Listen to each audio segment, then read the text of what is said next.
गेले 5 वर्षापासून SRT पद्धती म्हणजे सगुणा रिजेनरेटिव्ह टेक्निक्स म्हणजे शून्य मशागत शेती या पद्धतीने शेती करत आहे. आमचा भोर तालुक्याच्या पश्चिम भागामध्ये आमचं संगमनेर हे गाव आहे. 5 वर्षापूर्वी आपण चंद्रशेखरदादा बरसावळे यांच्या मार्गदर्शनाने SRT पद्धतीने शेती करायला सुरुवात केली. सुरुवातीला आपण याच्यामध्ये भात हे पीक घेतलं आणि भात पिकामध्ये यशस्वी झाल्यानंतर आणि आत्मविश्वास आल्यावरती आपण याच्यामध्ये बरीचशी वेगवेगळी पिकं घेतलेली. आता याच्यामध्ये विशेषतः कोणतीही मशागत न करता जमिनीवरची पिकं येतात, पण जमिनीखालची पिकं कशी येतात अशी लोकांना वाटू शकतं. तर कांदा आणि भुईमुग हे जमिनीखाली येतं. तर मग भाताच्या खाचरामध्ये कोणती मशागत न करता कांदा किंवा भुईमुग येणार कसा?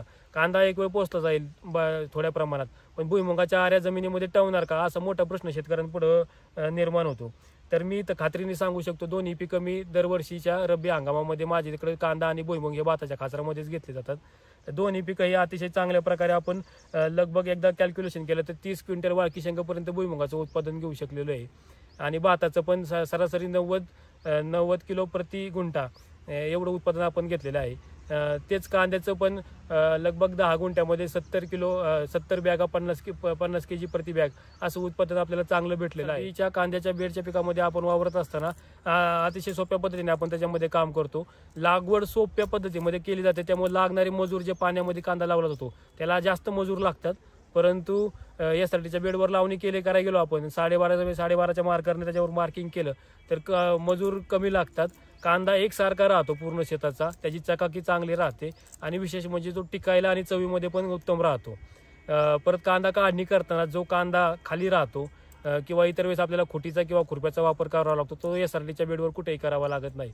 भुईमुगाच्या शेंगा सुद्धा काढताना ज्या खाली राहिल्या जातात आऱ्या तुटून, तर ते SRTच्या बेडवरती ते प्रमाण अतिशय अत्यल्प दिसतं किंवा दिसतच नाही. जसं आपण भाताचं डायरेक्ट सोईंग करतो तसं आपण कांद्याचं सोईंग नाही करू शकत किंवा अजून केलेलं नाही. प्रयोगामध्ये आहे तो विषय, परंतु आपण कांद्याची रोपं तयार करतो आणि तयार झालेली रोपं योग्य दिवसामध्ये आली की मग चांगली मुळवली की मग आपण त्याचं प्रतिरोपण करतो SRTच्या बेडवर. याच्यामध्ये आपण विशेषतः गरवा कांदा घेतो, ज्याला आपण उन्हाळी कांदा म्हणतो, जो टिकाऊ असतो. आमच्याकडं पावसाचं प्रमाण जास्त असल्यामुळं आणि आम्हाला कांदा स्वतःला घरीच लागत असल्यामुळं मोठ्या प्रमाणावर आम्ही उन्हाळी गरव्या कांद्याचीच लागवड करतो. हा पाटाचा मध्य ते हा पाटाचा मध्य 4.5 फुटाचे असतात आणि हा जो आपल्याला टॉप भेटलाय हा 1 मीटरचा म्हणजे 100 सेंटीमीटरचा भेटलेला आहे. आता याच्यामध्ये आपले भुईमुगाचे पाहू शकता तुम्ही 1, 2, 3, 4 आणि 5वा इकडे उगवलेला नाही, असे 5 लाईन आपल्याला बसतात. यातलं अंतर आहे 25 सेंटीमीटर, इथलं परत अंतर आहे 25 सेंटीमीटर. 25 बाय 25 वरती अशा 5 लाईनी आपल्या भुईमुगाच्या बसलेल्या आहेत.